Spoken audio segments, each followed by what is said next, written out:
အခုရက်ပိုင်းလူပြောများပြီးအရန်နာမည်ကြီးနေတဲ့ track app အကြောင်းကိုမျှဝေပေးချင်ပါတယ်အကောင့်ဖွင့်နည်းနဲ့အသုံးပြုနည်းကိုပါရှင်းပြပေးမှာဖြစ်ပါတယ်မိတ်ဆွေများအားလုံးပဲမင်္ဂလာပါ TNG channel မှာကြိုဆိုပါတယ်ဒီကနေ့ဗီဒီယိုဖိုင်လေးမှာတော့အခုရက်ပိုင်းမှာအရန်ကိုမှလူပြောများပြီးနာမည်ကြီးနေတဲ့ Meta ကုမ္ပဏီကနေမှထုတ်ထားတဲ့ track app ဆိုတဲ့အကြောင်းလေးကိုဒီဗီဒီယိုဖိုင်ထဲမှာမျှဝေပေးချင်ပါတယ်ဒါကြောင့်အကောင့်ဖွင့်နည်းတွေ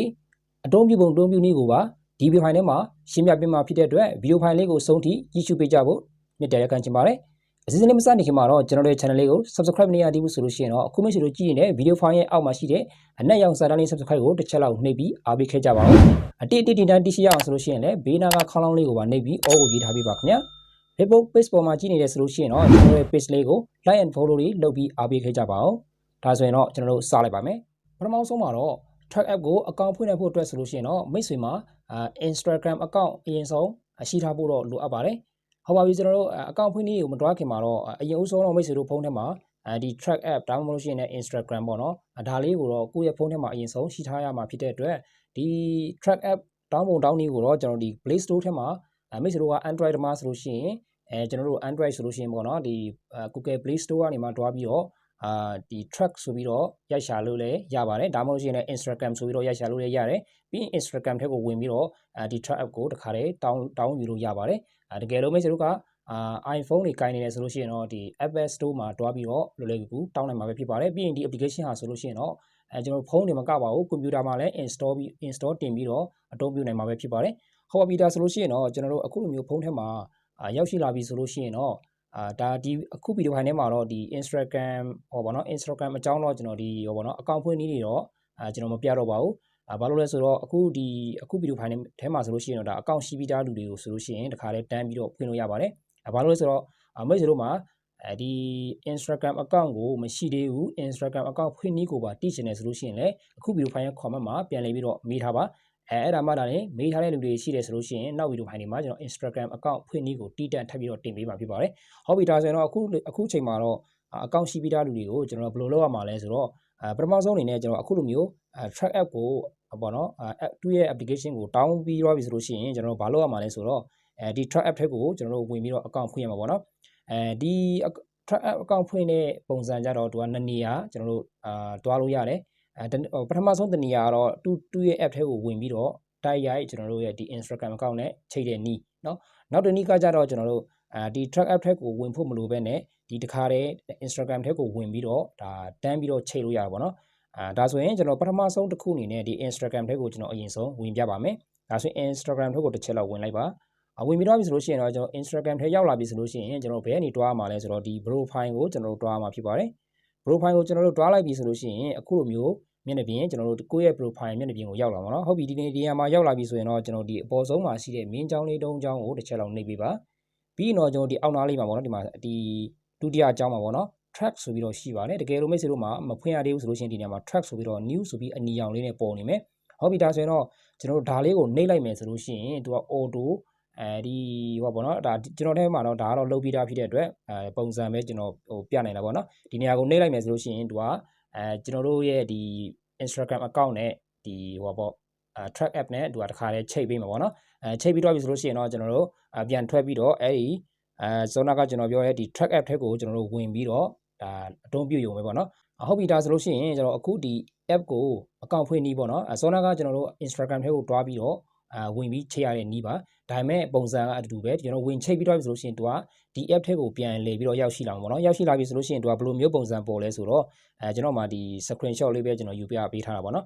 ကျွန်တော်တို့ဒီtrack app ထဲကိုဝင်ချင်းမှာတော့အခုလိုပုံစံမျိုးပေါ်နေမှာပေါ့နော်အခုလိုပုံစံမျိုးပေါ်ပြီဆိုလို့ရှိရင်ကျွန်တော်ခဏလေးစောင့်ပြီးတော့ဒီလိုမျိုးပေါ်လာပါတော့ဒီလိုမျိုးပေါ်လာပြီဆိုရင်တော့ဒီအောက်မှာကျတော့ကျွန်တော်တို့ရဲ့ဒီ Instagram account နဲ့သူ့ရဲ့ user name ပေါ့နော်တခါတည်းဒီနေရာမှာပြပေးထားမှာဖြစ်ပါတယ်ဒါကကျွန်တော်တို့ဘာမှလုပ်ဖို့မလိုပါဘူး auto တူကဒီနေရာမှာပြပေးထားမှာဖြစ်ပါတယ်ပြီးရင်တော့ကျွန်တော်ဒီနေရာကိုတစ်ချက်လောက်နှိပ်ပေးရမှာပေါ့နော်နှိပ်လိုက်မယ်ဆိုလို့ရှိရင်တော့အခုလိုမျိုးမျက်နှာပြင်ရောက်လာမယ်ဒီမျက်နှာပြင်ရောက်လာပြီဆိုရင်တော့ဒီအပေါ်ဆုံးတစ်ကြောင်းမှာတော့ကိုယ့်ရဲ့ဒီ user name တွေကိုယ့်ရဲ့ name တွေပေါ့နော်ဒါပေမဲ့ပြန်ပြင်လို့တော့မရပါဘူးဒီနေရာမှာတော့ကိုယ့်ရဲ့ Instagram account မှာပေးထားတဲ့နာမည်အတိုင်းကိုသူကဒီနေရာမှာပေါ်နေမှာဖြစ်ပါတယ်ကိုကဒီနေရာကိုနာမည် change နေတယ်ဆိုလို့ရှိရင်တော့ Instagram မှာပဲတွားပြီး change ရမှာဖြစ်ပါတယ် change မှဒါအဲ့ဒီမှာ change မှဒါလည်းဒီနေရာမှာလည်း change တော့မှာဖြစ်ပါတယ် ဟုတ်ပြီနောက်ထပ်တစ်နေရာကျတော့ဒီနေရာမှာကျတော့ကျွန်တော်တို့ကိုယ့်ရဲ့ profile ပုံကိုထည့်လို့ရတဲ့နေရာပါprofile ပုံထည့်ချင်တယ်ဆိုရင်ဒီနေရာကိုနှိပ်ပြီးတော့ကိုယ့်ရဲ့ဖုန်းထဲမှာရှိတဲ့ပုံလေးတွေကိုရွေးချယ်ပြီးတော့တင်လို့ရမှာဖြစ်ပါတယ်ဒုတိယတစ်ကြောင်းမှာတော့ bio ပေါ့နော် bio တော့ကျတော့ဒါကတော့မိတ်ဆွေတို့တိမြင်ထင်ပါတယ် Facebook မှာဆိုလို့ရှိရင်လည်း bio တွေရှိတယ် TikTok မှာဆိုလို့ရှိရင်လည်း bio တွေရှိရပေါ့နော်ဒီနေရာမှာတော့ကိုရေးချင်တာရေးလို့ရတယ်ကိုယ့်ရဲ့ဖုန်းနံပါတ်ဖြစ်ဘာပဲဖြစ်ပေါ့နော်ဘာညာကျွန်တော်တို့ရေးလို့ရတယ်ဒီဒါတရားတစ်ကြောင်းမှာကျတော့ဒီ social link ပေါ့နော်ကိုမှာYouTube link ရှိတယ်ဆိုလို့ရှိရင်လည်း YouTube link ကိုဒီနေရာမှာထည့်လို့ရတယ်ဒါမှမဟုတ် Facebook link တွေဒီ TikTok link တွေပေါ့နော်ဒီကျွန်တော်တို့ဒီနေရာမှာလာပြီးတော့ထည့်လို့ရတယ်ဒီအောက်မှာကျတော့သူဘာကိုပြောလဲဆိုလို့ရှိရင်ကျွန်တော်တို့ဒီနေရာမှာကိုကဒီ profile ပုံတွေပေါ့နော်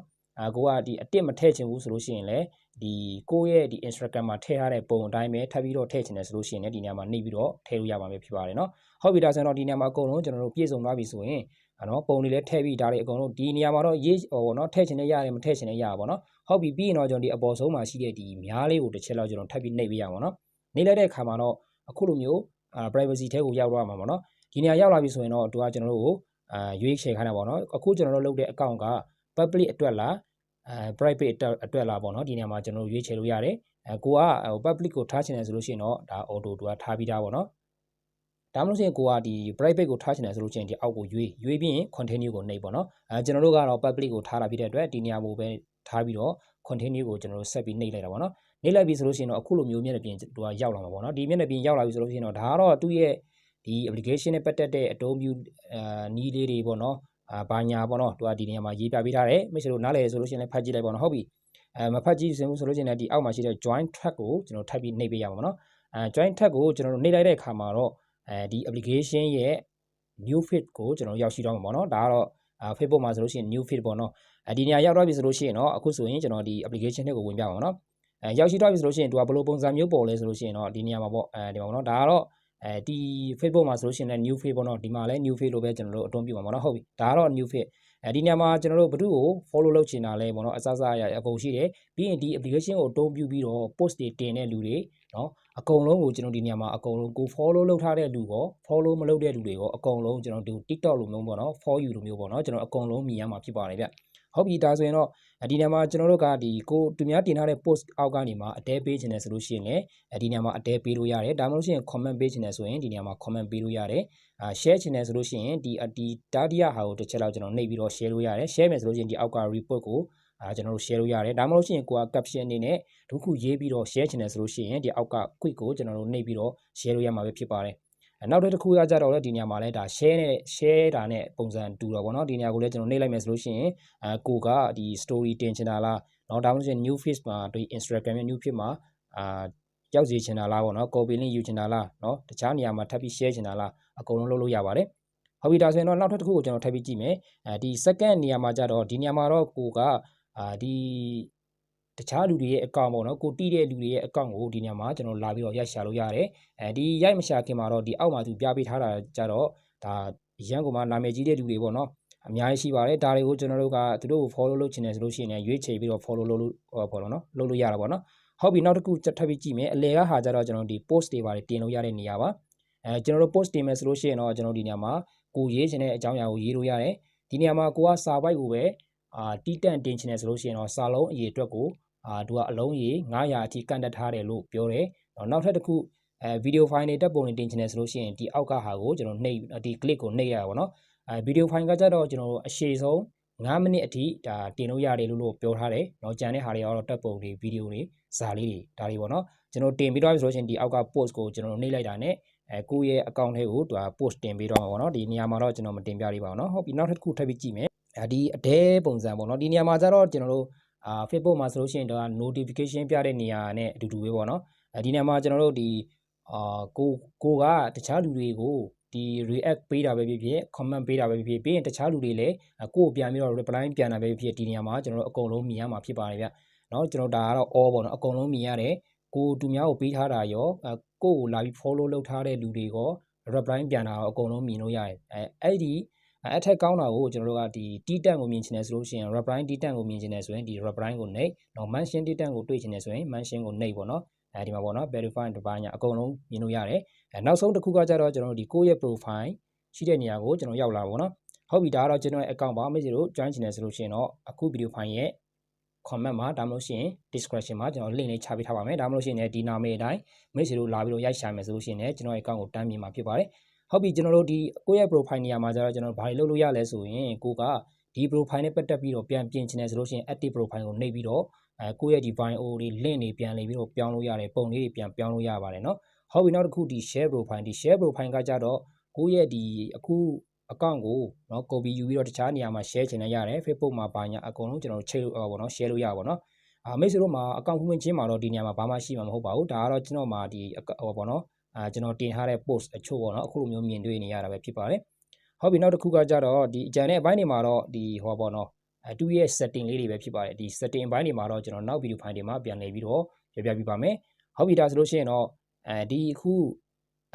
ဒီ track နဲ့ပတ်သက်ပြီးတော့ပေါ့เนาะ account ဖွင့်နည်းတွေနောက်ပြီးတော့အသုံးပြုပုံအသုံးပြုနည်းတွေကိုတော့မိတ်ဆွေတို့တီးသွားပြီးလို့ထင်ပါတယ်ဒါကြောင့်မို့ကျွန်တော်နောက်ဗီဒီယိုဖိုင်တွေမှာအကြံတဲ့အပိုင်းကိုဆက်ပြီးတော့တင်ပြပေးပါမယ်အခုဗီဒီယိုဖိုင်နဲ့ပတ်သက်ပြီးတော့မိတ်ဆွေတို့အတွက်အကျိုးတစ်စုံတစ်ရာရတယ်ဆိုလို့ရှိရင်တော့ဗီဒီယိုဖိုင်ရဲ့ comment မှာ yes လို့ရေးပြီးအားပေးခဲ့ကြပါအောင်နောက်ထပ်မတိနောက်လေတာရှိခဲ့မယ်ဆိုလို့ရှိရင်လည်း comment မှာပြန်လည်ပြီးတော့မေးထားလို့ရပါတယ်နောက်ဗီဒီယိုဖိုင်တွေမှာပြန်လည်ဆုံတွေ့ကြပါမယ်အားလုံးကိုပဲကျေးဇူးတင်ပါတယ်